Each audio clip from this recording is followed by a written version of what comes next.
When I started this channel a year ago, I planned to do a lot of colouring, but I didn't expect to be colouring so many kids' colouring books. Over the past few months, my kids' colouring book videos have been the most popular, and now I have more kids' books than adult books, and more colouring books than my 6-year-old. Don't tell him I just bought Star Wars. I don't totally understand it, but I'm loving it. So I couldn't finish the year without at least one more. And to be seasonally appropriate, it's time for a Christmas colouring book. I've already chosen my Disney characters for today because I've been wanting to colour something from Toy Story for a long time now. Ever since I saw the posters from Toy Story 4, I've been wanting to draw these characters with lighting like this. So while my scene will be totally different, I'm going to be using these colours and lighting as my inspiration for today. So I've got a few choices for pages here. I do want our main characters. So Buzz and Jessie here is pretty cool. Well, we've got Jessie and Rex and Woody. I do like the gingerbread house, but I don't think that's going to work with the lighting that I'm wanting. These ones aren't quite what I'm looking for today. Or there's these ones. And I think I'm going to settle on this one with our two main characters, Woody and Buzz. If you're going to colour Toy Story, this just feels like the right picture to me. In almost every colouring book challenge I've done so far this year, I've coloured directly in the book, working with the limitations of the cheat paper and using my markers as a base layer, so I don't need so many layers of pencils. But I really want to give this art my best today, and I want to enjoy this process and not be limited by this colouring book paper, which is fairly thin. So I've decided to trace the colouring page from the book to my own paper, keeping all the artwork exactly the same, but just using a fine pencil instead of recreating the bold lines from the original artwork. This will allow me complete freedom in my design, and I get all the benefits of the high quality paper with my artist grade pencils. I'm using the Fabriano hot press watercolour paper today, which is great with coloured pencils and has a fairly smooth finish. If you want to see some of my other paper recommendations for pencils or markers, I have a full video comparison for you to check out after this. With my outline done, it's time to start colouring. This is still technically a colouring page. I didn't create the line art myself, even though it won't be visible in the final artwork, but taking this approach of tracing it to a new page will result in a completely different look to my usual colouring pages. It will end up looking, hopefully, more like a realistic drawing than just a typical colouring page. I'll still colour a section at a time, but my shading and lighting is key to making this look right. And this is where I have created a bit of a challenge for myself because the reference photos that I'm using aren't the same as the picture here. My reference is a great indication of colours and how the colours are interacting with the light, but the lighting isn't exactly where I want it to be and my characters aren't in the same pose, so it's going to take a little bit of creativity to adapt this to the picture. Look, it probably doesn't sound that hard, but I am finding it to be quite challenging, and I'm constantly reminding myself to trust the process and stop assessing each little section too closely as I go, especially these white areas, because these are not white. And I don't really feel like I know what I'm doing here, but it seems to be working. So I do know what I'm doing, sort of. But this is often part of the process. Being creative means stepping out of your comfort zone regularly and taking risks that feel a little beyond your skill set. I learn the most when I do things that don't quite feel comfortable at the time, and I always surprise myself in the end. I forgot that I don't technically even need a reference photo because I've got Buzz right here. He's a bit roughed up, but he's okay. Shane, can you add sound effects and not make me look stupid? There's a snake in my boot. By the way, I'm using my Caran d'Ache Luminance and Caran d'Ache Pablo pencils today, along with a few Prismacolor pencils. The Luminance are doing most of the work. They blend beautifully on this paper and are great for both big and small areas. The Prismacolors are helping to fill a few areas where I want a specific color that the Luminance didn't have and that I don't feel like mixing a new color. And the Pablos can hold a sharper point, so they are perfect for finer details or to create a crisp edge along the sides of each section. This is currently my favorite combination of pencils, along with the Faber-Castell Polychromos pencils, which I currently only own a small handful of. And I've said I won't buy the full set until I reach 100,000 subscribers. In fact, I set a crazy ambitious goal earlier this year when I had just 15,000 subscribers to reach 100,000 subscribers by the end of 2021. If I do, I'm buying myself a set of 120 Polychromos, and I'm buying one of you a set of 120 Polychromos too. We've got just 2 weeks left of the year at the time that I'm publishing this video, and wow, it is going to be a close race. I am not feeling confident about this goal right now. If I am being super honest, we were on track to reach the 100,000 a few months ago, right up until YouTube switched its focus to YouTube Shorts. Something broke, something changed, and now my videos just don't get the same algorithm boost on YouTube that they did 6 months ago. Even after 2 amazing collabs with Jazza and ADC Art Attack, 2 of the best artists on YouTube. And the awkward part,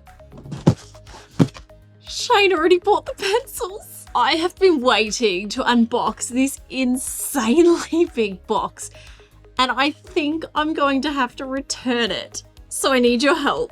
There is still time, we can still get there, but if you haven't already subscribed, please do it now. And if you're up for like a video binge session, you know, just, that'd be cool. But anyway, enough of my little vent. Let's get back to Buzz and Woody. Look, I found Woody too.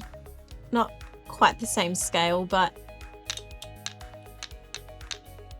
I'm actually pretty happy with how this is coming out so far. I've decided that their gifts should match their characters, or maybe I should have swapped them. Well, it's too late now, and this works. I don't often draw the characters' faces first. Usually I leave them to last so I can practice my technique and get out all my mistakes on the background. But today, this kind of gave me a quick win, and it's helped to build my confidence for the rest of this coloring page now. Even if I totally messed the rest of this up, at least I know this looks like Buzz and Woody. Pixar has always been such an inspiration for me. In fact, when I was a kid, I wanted to work for Pixar. Their movies are some of my favorites, and I've always been inspired by their innovation and creativity, not just as artists, but as engineers, animators, and as a company as a whole. I think I watched the first Toy Story movie at the drive-in movies. Let me know in the comments if you are old enough to remember the drive-in movies. So I'm looking at Buzz's jetpack, and it looks quite different to every single picture I can find of him. So I'm just going to make some adjustments to try and make this look a little bit more like what I can see on my toy and on these other pictures. I think the white plastic of Buzz's suit is definitely the most challenging part of this drawing because it feels extremely dark compared to my white background as I'm drawing my first layers. But white is almost never actually white. In fact, I have a really in-depth video if you'd like to learn more about coloring white objects and finding the right colors. Even the brightest points here are actually a medium gray. But the more I draw, the more these colors are looking right as I have a bit more context with the rest of this picture. I'm almost finished our characters now, and I'm trying to decide if I want to leave this background white or attempt a full colored background.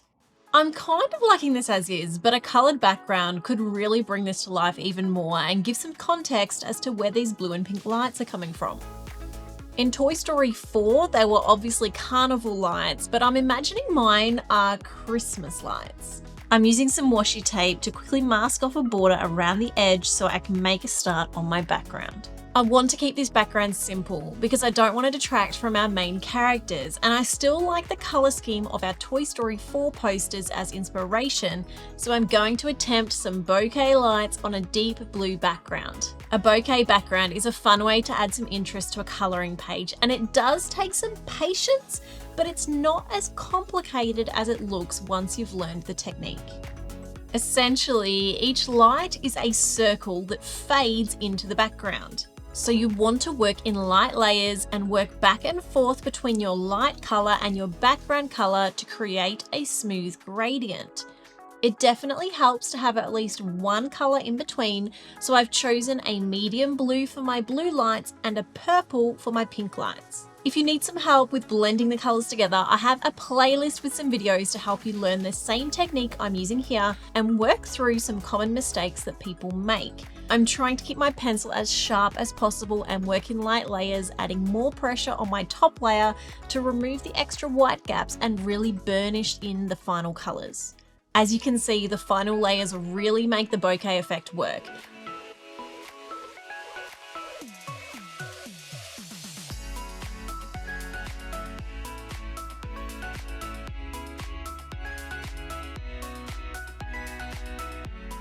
I also realized with my overlapping circles that I can't just simply overlap my colors as well because I'm working with pigments, but I'm drawing lines. And if you know anything about color theory, you'll know that colors mix differently in light compared to pigment. So I'm using my white pencil in the middle to create a different light in between where these colors will overlap.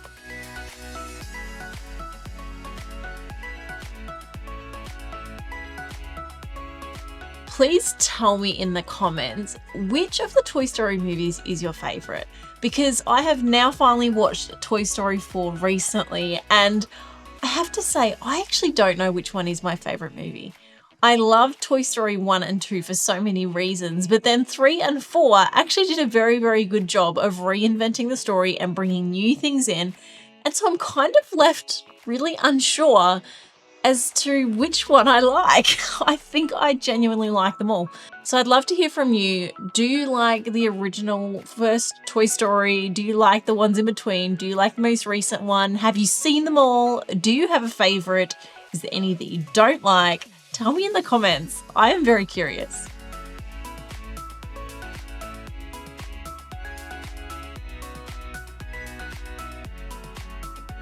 The background colour is almost the same as Woody's jeans, so I've darkened this area of the background by adding a light layer of black underneath the blue.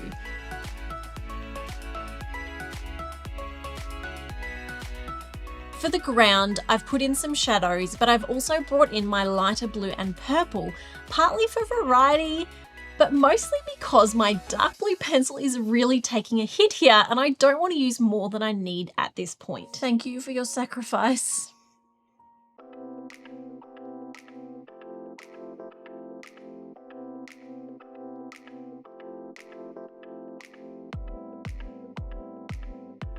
And I just broke my blender pencil. So apparently I am holding this way too tight and need to loosen up my grip a bit.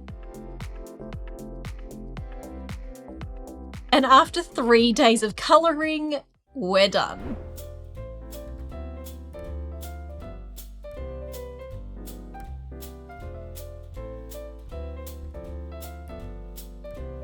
What a huge difference from the original colouring page to the final result. This is definitely my favourite drawing I have ever done, and I will be framing it for my wall because I love Toy Story and I love everything about how this has come out. If you enjoyed this video, please check out my other colouring book episodes and colouring tutorials on my channel and subscribe while you're here. Let's end with a fun fact. Pixar follows 60 accounts on Instagram, and all 60 are basically either verified accounts, Disney accounts, or Disney employees. But just a few months ago, they were following 76 accounts, and while it was probably by accident, I will forever hold my claim to fame that Pixar once followed me on Instagram.